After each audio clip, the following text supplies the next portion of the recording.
Pernah kepikiran nggak sih kalau di dalam tubuh kita ini ada mesin-mesin super canggih yang tersembunyi? Mesin-mesin inilah yang jadi tenaga di balik setiap gerakan kita. Nah, hari ini kita bakal bongkar rahasia di balik mesin-mesin hebat itu, jaringan otot kita. Coba deh pikirin, dari gerakan paling kecil kayak kedipan mata, sampai lari maraton yang butuh tenaga luar biasa, semuanya itu dikendalikan oleh satu sistem yang sama. Kira-kira sistem apa ya itu? Yuk kita bedah bareng-barang. Oke, kita mulai dari dasarnya dulu ya. Apa sih sebenarnya jaringan otot itu, dan kenapa perannya sepenting itu buat kita?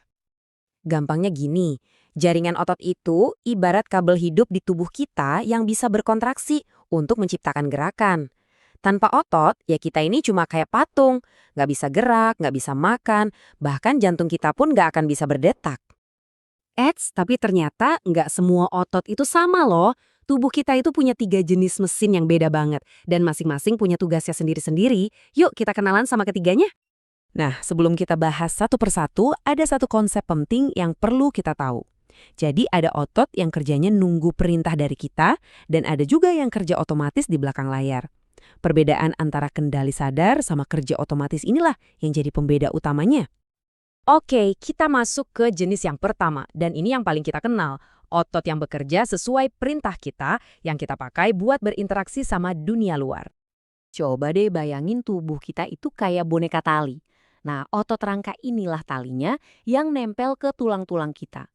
Waktu otak kita ngirim sinyal, otot ini bakal narik tulangnya. Dan, ya, kita jadi bisa bergerak, melambai, atau jalan-jalan. Sekarang kita beralih ke sistem yang lebih canggih nih, sistem autopilot di tubuh kita.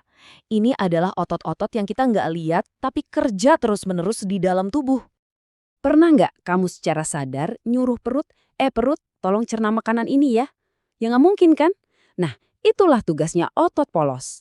Mereka ini para pekerja senyap di balik layar yang ngurusin semuanya secara otomatis.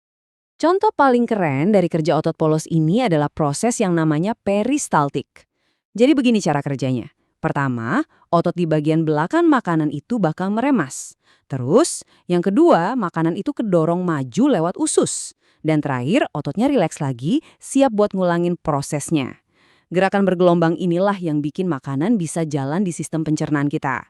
Keren banget kan sistem autopilot tubuh kita ini?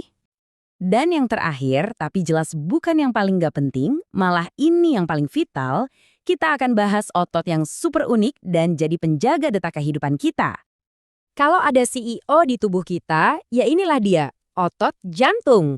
Dia ini spesial, cuma ada di jantung dan kerjanya non-stop 24/7, tanpa cuti, tanpa libur. Tugasnya cuma satu, mastiin darah terus dipompa ke seluruh tubuh setiap detik, sepanjang hidup kita.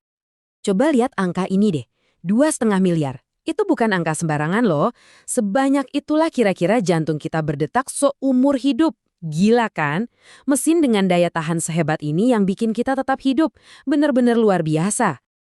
Oke, kita udah kenalan nih sama 3 mesin super di tubuh kita. Sekarang gimana sih mereka semua ini bekerja bareng-bareng dalam harmoni yang sempurna? Nah, tabel ini ngerangkum semuanya dengan jelas banget.